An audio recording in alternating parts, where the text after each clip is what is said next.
దుర్గామాతకు మహిషాసుర మర్దిని అని పేరు ఎలా వచ్చిందో మీకు తెలుసా? అమ్మవారు సింహంపై కూర్చుని అనేక చేతులతో వివిధ ఆయుధాలను ధరించి ఉంటుంది. ఈ రూపం కేవలం అందమైన విగ్రహం కాదు, అది ఒక గొప్ప కథకు ప్రతీక.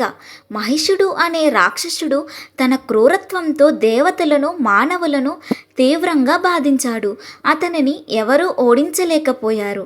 అప్పుడు దేవతలందరూ కలిసి తమ శక్తులను ఏకం చేసి దుర్గామాతను సృష్టించారు. ఆమె ఒక్కొక్క దేవత నుంచి ఒక్కొక్క ఆయుధాన్ని పొందింది. విష్ణువు నుండి సుదర్శన చక్రం, శివుడు నుండి త్రిశూలం, వాయువు నుండి విల్లు, ఇలా 10 చేతుల్లో 10 ఆయుధాలు ధరించింది.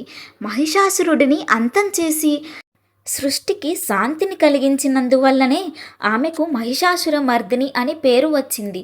ఇది దుర్గామాత కేవలం శక్తి స్వరూపిణి మాత్రమే కాదని, చెడుపై మంచి సాధించిన విజయానికి, ధర్మాన్ని కాపాడడానికి ఆమె ఎంతటి శక్తిని ప్రదర్శిస్తుందో తెలుపుతుంది.